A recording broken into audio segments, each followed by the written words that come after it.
డిటిడిఓలో అవినీతి దందా, దొడ్డిదారిన వచ్చి ఏళ్ల తరబడి తిష్ట వేసిన సీనియర్ అసిస్టెంట్, ప్రతి పనికి పైకం చెల్లించాల్సిందే, కింది స్థాయి ఉద్యోగస్తులపై వివక్ష, హాస్టల్ వార్డెన్లకు మెమోల రూపంలో బ్లాక్మెయిల్.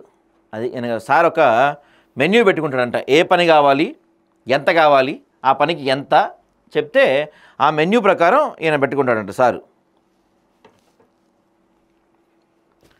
జిల్లా గిరిజన అభివృద్ధి అధికారి అంటే డిటిడిఓ పనితీరు పట్ల సర్వత్రా విమర్శలు వ్యక్తమవుతున్నాయి. ఫైళ్లు కదలాలంటే చేయి దడపాల్సిందేనని ఆ శాఖ ఉద్యోగులు గొల్లుమంటున్నారు. డిటిడిఓ అవినీతి మేత పట్ల ఇప్పటికే ఉన్నతాధికారులు ఫిర్యాదు కూడా అందాయని, అయినా సరే సదరు అధికారి అందిన కాడికి సొమ్ము దండుకునే పనిలో చాలా బిజీగా ఉన్నారు. ఇలాంటి వాళ్ళ కోసం ఏసీబీ కొంచెం గట్టిగా పనిచేయాలి. ఇలాంటి వాళ్ళు ఇన్ని అవినీతి ఆరోపణలు వస్తున్నాయి కాబట్టి ఈయన పైన ఒక్కసారి ఏసీబీ మన వాళ్ళ పైన ఎంక్వైరీ చేసి ఆస్తులే ఉన్నాయి, కథ ఏంది అనేది ఒకసారి బయటికి తీస్తే ఇలాంటి వాళ్ళ లిస్టు బయటకు వస్తుంది. వాళ్ళ బంధువులు పెట్టి డబ్బులు వసూలు చేపిస్తున్నారంట. ఏళ్ల తరబడి తిష్ట వేసి అక్రమాలకు పాల్పడుతున్న సీనియర్ అసిస్టెంట్ అతిక్. డిటిడిఓ కార్యాలయంలో సీనియర్ అసిస్టెంట్ పోస్ట్ వేకెన్సీ ఉన్నదని చూపిస్తున్న జీవో కాపీ. బర్రెలు కాసుకోపోయి ఎవరిచ్చారు నీకు జాబ్, మా ఆఫీస్లో నీకేం పని అంటూ వెకిలి మాటలతో డిటిఓ వార్డెన్లతో సహా పలువురు కింది స్థాయి సిబ్బందిపై కులవివక్ష చూపిస్తూ టార్గెట్ చేసుకొని మరీ వేధింపులు గురి చేస్తున్నారని తెలుస్తుంది. మరి అదేం పైచ్యండి ఆయనకి.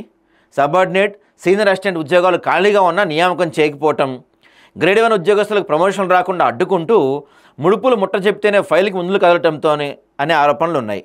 డిటిఓ పరిధిలో ఉన్న హాస్టల్లో పనిచేసే 306 మంది వర్కర్లకు 12,000 నుంచి 15,000 రూపాయల జీతం పెంచాలని జిల్లా కలెక్టర్ ఆదేశాలు ఉన్నా కూడా సంవత్సర కాలంగా వర్కర్లకు జీతాల పెంపు కోసం కలెక్టర్ ఇచ్చిన గెజిట్ ఫైల్ను పక్కన పెట్టి నిర్లక్ష్యంగా వివరించడమే కాకుండా డిటిఓకు సంబంధించిన ఒక దళారిని మధ్యవర్తిగా పెట్టి మీ జీతాల ఫైల్ని ముందుకు కదలాలంటే 4 నుంచి 5,000 రూపాయలు పెద్దసారి జేబు తడపాలంటూ డిటిఓకి దగ్గర బంధువైన రామ్నగర్ హాస్టల్లో వర్కర్గా పనిచేసిన వ్యక్తిని పురమాయించాడని, ఆ వ్యక్తి అదే పనుల నిమగ్నమేంటనే విశ్వసనీయ వర్గాలు సమాచారం. చూసారా ఎంత దారుణమో చూసారా అండి. వీళ్ళకి జీతం పెంచమని గవర్నమెంట్ చెప్తే 12,000 నుంచి 15,000 వరకు పెంచమని 306 మంది వర్కర్లకు పెంచమని చెప్తే కలెక్టర్ ఫైల్ ఇచ్చిన తర్వాత కూడా మనోడు వాటిని తొక్కిపెట్టి సంవత్సరం నుంచి వాళ్ళకి జీతం రాకుండా చేస్తున్నాడంట. సంవత్సరం నుంచి ఆ పెరిగిన జీతం రాకుండా చేస్తున్నాడు. పెరిగిన జీతం రావాలంటే డైరెక్ట్గా సార్ చేయబెడితే మళ్ళీ ఏసీబీలు ఎడబట్టుకుంటారు అని సార్ వాళ్ళ బంధువులు ఒకటి పెట్టి వాడికి డబ్బులు ఇస్తే ఈ ఫైల్ ముందుకు కదిలిద్దంట. ఒక్కోడికి 5,300 మంది. ఏం మనిషి అండి ఈయన. సీనియర్ అసిస్టెంట్ దే హవా. జిల్లా కలెక్టర్ కార్యాలయంలో ఏందే మొత్తం హవా. జిల్లా కార్యాలయంలో ప్రస్తుతం సీనియర్ అసిస్టెంట్ పోస్ట్ లేదు. ఉమ్మడి నల్గొండ జిల్లాగా ఉన్నప్పుడు డిటిఓ కార్యాలయంలో 3 సీనియర్ అసిస్టెంట్ పోస్టులు ఉండగా పునర్విభజన తర్వాత క్యాడర్ స్ట్రెంత్ ప్రకారం 2 సీనియర్ అసిస్టెంట్ పోస్టులు సూర్యాపేట జిల్లాకు, మరొకటి యాదాద్రి భువనగిరి జిల్లాకు కేటాయించబడినాయి. దీంతో నల్గొండ డిటిఓ కార్యాలయంలో సీనియర్ అసిస్టెంట్ పోస్ట్ లేదనేది వాస్తవం. అయినప్పటికీ దొడ్డిదారిలో ఉన్నతాధికారులు కళ్ళకు గంతలు కట్టి మాడా కార్యాలయం పేరుతో 8 సంవత్సరాల నుంచి డిటిఓ కార్యాలయంలో సీనియర్ అసిస్టెంట్గా తిష్టవేసిన వ్యక్తి అందిన కాడికి దోచుకుంటున్నాడు. జీవో నెంబర్ 140 ప్రకారం డిటిఓ కార్యాలయంలో అసలు పోస్టు తరలిపోయినా సరే 010 పద్దు కింద వేతనం పొందుతున్నా కూడా ఉన్నతాధికారులు చూసిచున్నట్టు వ్యవహరిస్తున్నారు.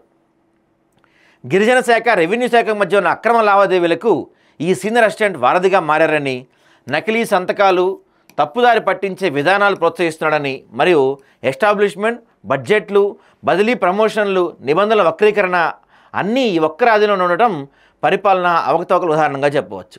ఈ సీనియర్ అసిస్టెంట్ డిటిఓతో సత్సంబంధాలు కలిగి ఉంటూ వసూలు రాజాగా పేరు గడించిన విమర్శలు వెల్లువెత్తున్నాయి. అది దేనికైనా ఇక్కడ డబ్బులే కథ. డిటిఓ కార్యాలయంలో ఏ పని కావాలన్నా సుంకం చెల్లించాల్సిందే. డిటిఓ పరిధిలో పనిచేస్తున్న కాంట్రాక్టు వార్డెన్ల రెన్యువల్ కోసం ఒక్కొక్కరి దగ్గర నుంచి 10 నుంచి 20,000 దాకా తీసుకుంటున్నాడంట. డబ్బులు ఇస్తేనే ఫైల్ ముందుకు కదులుతుంది, ఏ పనన్నా సరే. అలాగే కింది స్థాయి ఉద్యోగులను కూడా వదలరనే ఆరోపణలు ఉన్నాయి. ఇంకా కొందరి నుంచి ఆమ్యామ్యాలు అందుకొని 20 నుంచి 30 మంది వర్కర్లు అక్రమంగా కొలువులు తీసుకునే సమాచారం. చూసారా ఇది. అడిగారా మన వాళ్ళు, ఎవరిని అడిగితే ఏమంటాడు, నేను ఇక్కడికి వచ్చి కొన్ని నెలలు అవుతుంది, నేనంటే గిట్టని వారు నా మీద భరోసా అలుగుతున్నారు, కింది స్థాయి నుంచి డిటిఓ దాకా ఎదిగాను, నేను ఎవరిపైన వివక్ష చూపలేదు, నాపై చేసేటటువంటి అంటే అబద్ధ ప్రచారాలు మాత్రమే, నేను ఎవరిని ఇబ్బంది పెట్టట్లేదని సక్రమంగా విధులు నిర్వహించాలని ఉద్యోగస్తుల పట్ల కొంచెం కఠినంగా వ్యవహరిస్తున్నా అని చెప్పారు ఈయన డిటిఓ చత్రునాయక్ గారు. మరి కరెక్టే సార్, మీరు ఇదే ఉంటే కనుక మరి కలెక్టర్ వాళ్ళకి జీతాలు పెంచమని చెప్పిన 306 మందికి సంవత్సరం నుంచి ఆ ఫైల్ ఎందుకు పక్కన పెట్టారు? మరి దానికి సమాధానం చెప్పండి మీరు. దాంతోపాటుగా 20 నుంచి 30 మంది వర్కర్లు అక్రమంగా ఎందుకు కొలువులో తీసుకున్నారు? మరి వీటన్నిటికి సమాధానం కావాలి కదా. ఏ పని కావాలన్నా 20 నుంచి 30 వేలు లేనిదే, లేకపోతే వాళ్ళ నుంచి డబ్బులు అడుగుతుంది నిజం కాదా? అవన్నీ మరి మీరు నిజంగా ఇప్పుడు ఇవన్నీ కనుక మీపైన ఆరోపణలు అయితే వాటినంటే ముందుకు తీసుకెళ్ళండి. మరి వాళ్ళ జీతాలు పెంచే ఫైల్ ముందుకు తీసుకెళ్ళండి. అక్కడ రిక్రూట్మెంట్ ఖాళీ ఉంది జరపండి, అవన్నీ పూర్తి చేయండి. మరి